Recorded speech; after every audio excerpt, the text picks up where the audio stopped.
Are you still searching for your Shangri-La, your divine sanctuary? Where in the world is your rendezvous? Ready to hang up your hat and live happily ever after in your sunset years? The longing for that place is like a twinkle in your eyes, it dwells in your heart.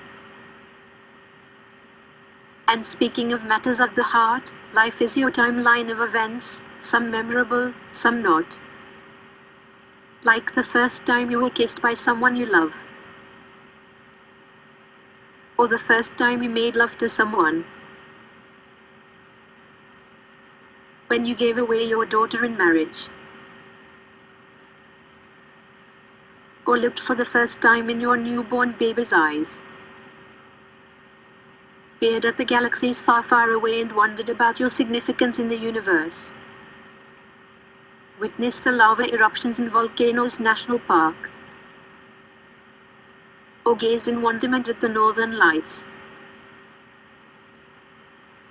Life is all about cherishable memories, make lots of them with friends and family, for that is the only thing you can check out when you depart this world. Being lonely in your senior years could be seriously depressing. After all, we are Homo sapiens, social beings by nature. A lot of us live with housemates, people you share the bills with but hardly ever speak to, but some communities are taking the idea of housemates a step further.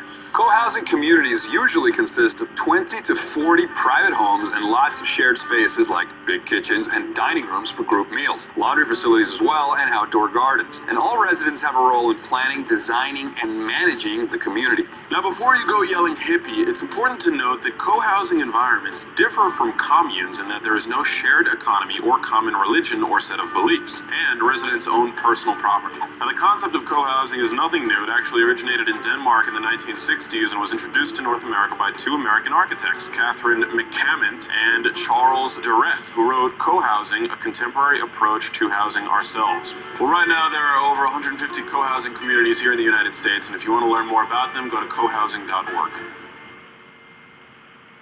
Just like the bees and ants, we can achieve a whole lot more when we do stuff together. In an ideal community, there are no big bosses to order you around.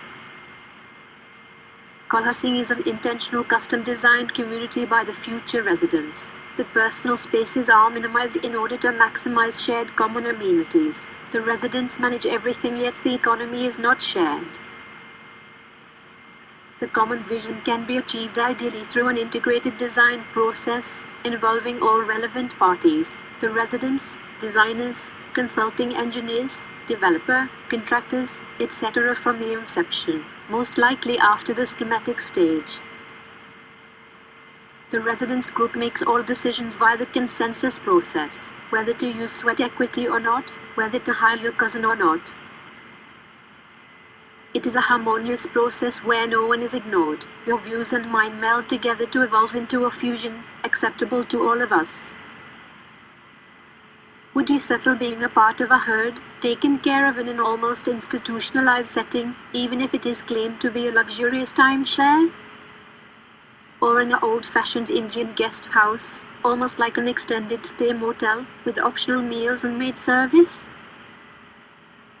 Is your automobile the center of your life? Would you be paralyzed if it were not? Do you want to live in a car-centric community, where all your neighbors have turned their back to the street, with no eyes on the street? Where all the homes are mindlessly replicated, for the speculative builder's benefit?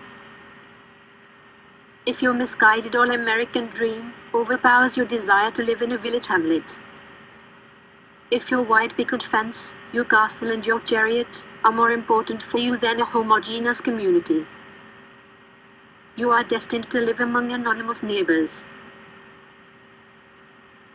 Your sanctuary should not require gates at the front, 24-hour security guards and a necessity for your Second Amendment protection. Do you still pine for bonding with your neighbors, in a pedestrian carefree environment, like your old-fashioned villages back in India? Want to live in a colony designed primarily for human beings? No need to be isolated in your backyards, even if it is an oasis you created. The front does not have to be consumed by garages and carports and driveways and roads. Give it up for people and porches and patios and gardens. Your dwelling should be entirely yours, front and back, inviting other people with open arms to share a cup of tea, or a pint of beer, or a glass of wine. Make some more lasting memories. Comment or click the like button below.